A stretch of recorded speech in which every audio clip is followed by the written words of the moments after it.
এখন থেকে এক পেনড্রাইভে থাকবে সকল অপারেটিং সিস্টেম। এতদিন হয়তো আপনি উইন্ডোজ 7, উইন্ডোজ 10 এবং উইন্ডোজ 11 এর জন্য আলাদা আলাদা পেনড্রাইভ বুটেবল করতেন, কিন্তু আজকে জানবো আমরা চাইলে এই সকল উইন্ডোজ অপারেটিং সিস্টেম একটি পেনড্রাইভে কিভাবে বুট করব। তারপর আমাদের পেনড্রাইভটি হয়ে যাবে মাল্টিবুট পেনড্রাইভ, যেখানে শুধু উইন্ডোজ 7, 10 এবং 11 ছাড়াও আপনি বুট করতে পারবেন লিনাক্সের অপারেটিং সিস্টেমগুলো। আর এই সব কিছুই একটি পেনড্রাইভে। আপনার কম্পিউটারের উইন্ডোজ যদি কিছুদিন পর চলে যায় আর আপনি যদি বারবার এটাকে ঠিক করার জন্য সার্ভিসিং সেন্টারগুলোতে যেয়ে থাকেন, তাহলে আপনার অবস্থা বুঝতে পেরেছি।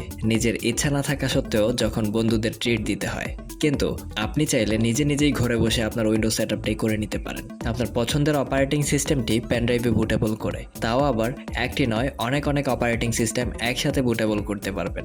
যখন যেটা লাগবে শুধু সেটআপ করে নেবেন। তার জন্য আমাদের লাগবে একটি পেনড্রাইভ, কিন্তু কত জিবি জানি না, তবে একটু আইডিয়া দেওয়ার চেষ্টা করছি।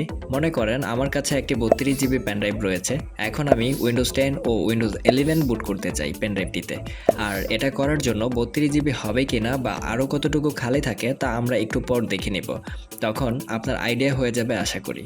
তারপর আমাদের একটি সফটওয়্যার লাগবে পেনড্রাইভ বুটেবল করার, না মাল্টি বুটেবল করার, এবং তার নাম হচ্ছে উইন সেটআপ ফ্রম ইউএসবি। আপনারা গুগলে সার্চ করে এটাকে খুঁজে নেবেন, অথবা আমার কাছে যেটা আছে এটার লিংক ডেসক্রিপশনে দিয়ে রাখবো, আপনারা ডাউনলোড করে নিতে পারেন। Open Learning Platform OLP. Best learning community. Are you ready to learning? Get the opportunity. Grow your skills. Get ready right now. Start today. It will be continued. Never give up. Download করার পর আপনার কাছে এমন একটি রার file থাকবে, আর এটাকে extract করার জন্য আপনার কম্পিউটারে 7zip কিংবা উইন্ডার সফটওয়্যারটি ইনস্টল করা থাকতে হবে। আমার কম্পিউটারে 7zip ইনস্টল করা আছে, তাই ফাইলটি এই রকম দেখা যাচ্ছে। আপনার ক্ষেত্রে অন্যরকম দেখা যেতে পারে। আপনার কম্পিউটারে 7zip ইনস্টল করা থাকলে ফাইলটি সিলেক্ট করে মাউস রাইট ক্লিক করলে দেখবেন এই যে 7zip নামে একটি অপশন চলে আসবে। এটার উপরে মাউস রাখলে দেখবেন তার সাইটে এমন কিছু অপশন শো করবে। এখানে 5 নম্বরে এক্সট্রাক্ট টু এই অপশনে ক্লিক করলে ফাইলটি এক্সট্রাক্ট হয়ে যাবে, নতুন একটি ফোল্ডার তৈরি হবে। ফোল্ডারটি ওপেন করলাম, এখানে দুইটি exe ফাইল রয়েছে। একটিতে শুধু সফটওয়্যারের নাম এবং ভার্সন লেখা রয়েছে, এবং অন্যটিতে নাম এবং ভার্সনের পরে 64 লেখা রয়েছে। তার মানে হলো এটা 64 বিট অপারেটিং সিস্টেম কম্পিউটারে ইনস্টল করা যাবে। আমার কম্পিউটার 64 বিট অপারেটিং সিস্টেমের, তাই আমি এটা ইনস্টল করব। আপনার কম্পিউটার কত বিটের তা দেখে নেবেন। তাছাড়া কিভাবে এটা দেখতে পারবেন আপনি না জেনে থাকলে আমাদের চ্যানেলে এটা নিয়ে ভিডিও রয়েছে, কিভাবে কম্পিউটারের কনফিগারেশন চেক করবেন। আমি ভিডিওর শেষে এন্ড স্ক্রিনে দিয়ে রাখবো এবং ডেসক্রিপশনেও ওই ভিডিওটার লিঙ্ক দিয়ে রাখবো। আপনার কম্পিউটার যদি 32 বিট বা 86 বিটের হয়ে থাকে তাহলে এটা ইনস্টল করবেন। আমি 64 বিটের এটা ইনস্টল করার জন্য ফাইলটি সিলেক্ট করে মাউস রাইট ক্লিক করে রান অ্যাজ অ্যাডমিনিস্ট্রেটর অপশনটি ক্লিক করব। এখানে একটি পপ আপ উইন্ডো আসলে ইয়েস ক্লিক করবেন। তারপর সফটওয়্যারটি আমাদের সামনে ওপেন হয়ে যাবে। এখানে দেখেন নো ইউএসবি ডিস্ক লেখা রয়েছে, কারণ আমি পেনড্রাইভটি এখনও আমার কম্পিউটারে কানেক্ট করিনি। এখন করে নিচ্ছি। দেখেন কানেক্ট করার সাথে সাথে পেনড্রাইভটি ডিটেক্ট করে ফেলেছে। আপনার ক্ষেত্রে ডিটেক্ট না করলে এখানে রিফ্রেশ বাটনে ক্লিক করবেন। তারপর এই ছোট চেকবক্সটি ছোট হলেও অনেক গুরুত্বপূর্ণ, auto format it with fast বুট। এটা ঠিক করলে আপনার পেনড্রাইভ অটোমেটিক ফরম্যাট করে দিবে, আর আপনার পেনড্রাইভে কিছুই থাকবে না, সব কিছু ডিলিট হয়ে যাবে। আমরা জানি পেনড্রাইভ বুটেবল করার আগে পেনড্রাইভ ফরম্যাট করা জরুরি, তাই আমি আগে থেকেই ফরম্যাট করে রেখেছি।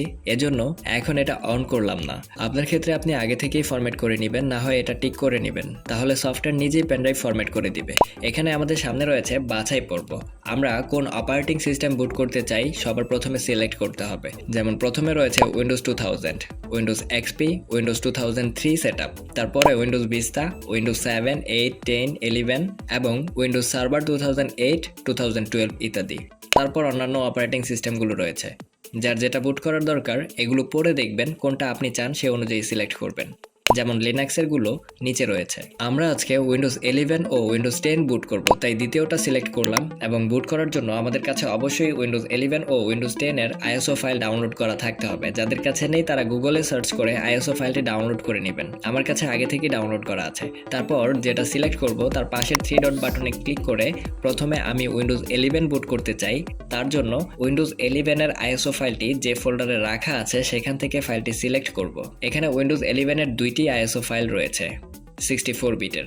কিন্তু যারা যারা এতদিন শুনেছেন গরিবের কম্পিউটারগুলোতে উইন্ডোজ 11 ইনস্টল করা যায় না টিপিএম জনিত প্রবলেমের কারণে, তাদের জন্য রয়েছে নো টিপিএম এর উইন্ডোজ 11। আমার কম্পিউটারটি গরিব, তাই এটা সিলেক্ট করব।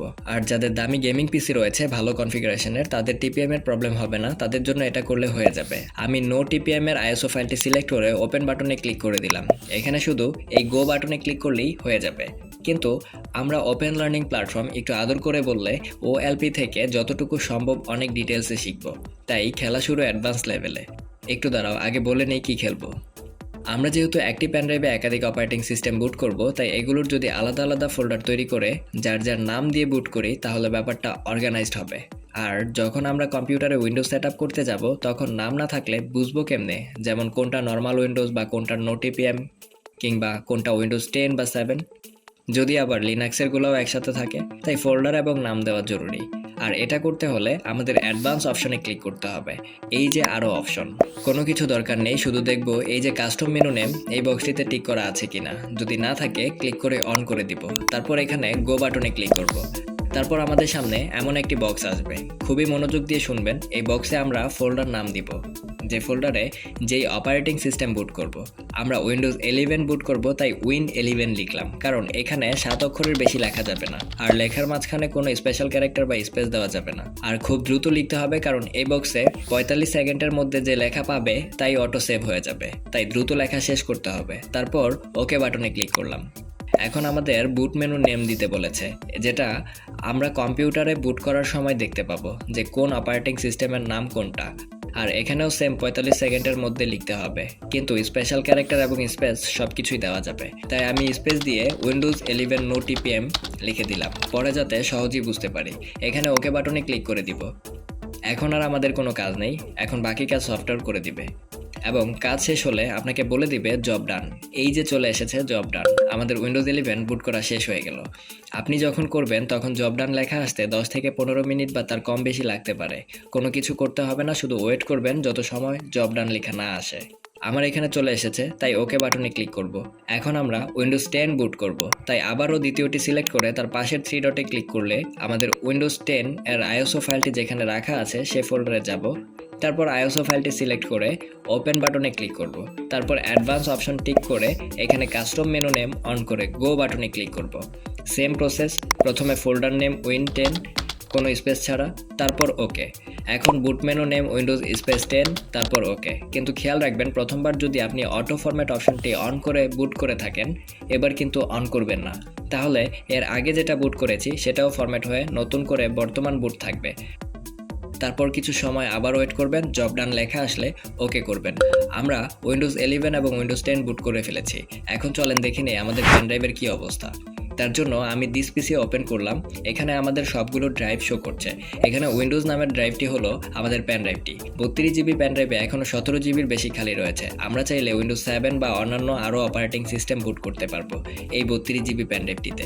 আশা করি আপনার কত জিবি পেনড্রাইভ হলে চলবে আইডিয়া পেয়েছেন। ধন্যবাদ সবাইকে।